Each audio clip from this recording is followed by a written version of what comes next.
My name is Varun Kumar. I am chemistry teacher. यह video inter class के लिए है। इस वीडियो में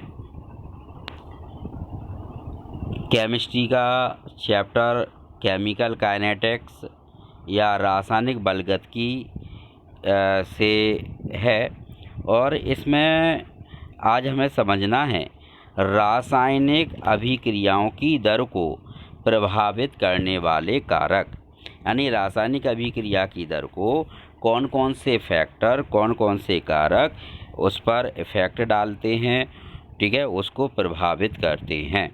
तो रासायनिक अभिक्रिया की दर को जो कारक प्रभावित करते हैं उनमें पहला है अभिकारकों का सांद्रण, दूसरा है ताप, तीसरा है उत्प्रेरक की उपस्थिति, चौथा है पृष्ठीय क्षेत्रफल, पांचवा है अभिकारकों की प्रकृति और छठवां है प्रकाश की उपस्थिति। ये मेन रूप से 6 कारक जो अभिक्रिया की दर को प्रभावित करते हैं। जैसे पहला कारक है अभिकारकों का सांद्रण, ठीक है। ये कैसा है? जैसे कि हम जानते हैं अभिकारकों की सांद्रता में वृद्धि करने से अभिक्रिया का वेग बढ़ जाता है, अर्थात अभिक्रिया का वेग या दर अभिकारकों की सांद्रता के गुणनफल के समानुपाती होता है। अतः हम कह सकते हैं द्रव अनुपाती क्रिया का नियम अभिक्रिया के वेग पर सांद्रता प्रभाव की व्याख्या करता है, परंतु शून्य कोटि की अभिक्रिया के लिए अभिकारकों के सांद्रण परिवर्तन का अभिक्रिया वेग पर कोई प्रभाव नहीं पड़ता है। अंत में इसमें एक बात समझ सकते हैं, यानी अभिक्रिया का जो वेग है वो सांद्रता बढ़ाने पर बढ़ता है और सांद्रता घटाने पर घटता है। सेकंड है ताप या टेम्परेचर। सभी रासायनिक अभिक्रियाओं का वेग ताप बढ़ाने पर हमेशा बढ़ता है। ऐसा क्यों होता है? क्योंकि ताप बढ़ाने पर अभिकारकों के अणुओं की गतिज ऊर्जा का मान बढ़ जाता है, जिससे अभिक्रिया का वेग भी बढ़ जाता है। क्लियर? अब थर्ड जो इसमें फैक्टर है उत्प्रेरक की उपस्थिति। इसमें क्या है? किसी रासायनिक अभिक्रिया का वेग उत्प्रेरक की उपस्थिति में घट या बढ़ सकता है। यह उत्प्रेरक की प्रकृति पर निर्भर करता है। ऋणात्मक उत्प्रेरक की उपस्थिति में अभिक्रिया का वेग घट जाता है, जबकि धनात्मक उत्प्रेरक की उपस्थिति में अभिक्रिया का वेग बढ़ जाता है।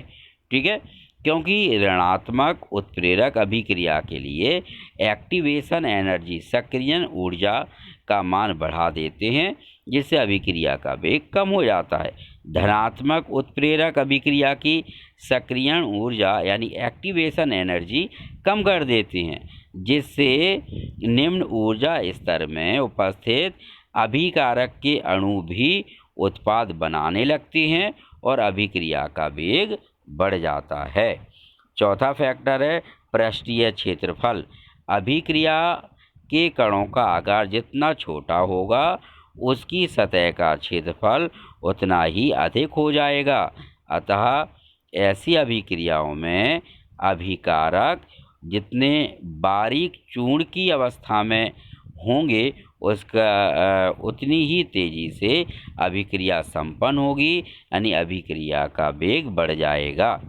अभिकारकों की प्रकृति पांचवा फैक्टर है।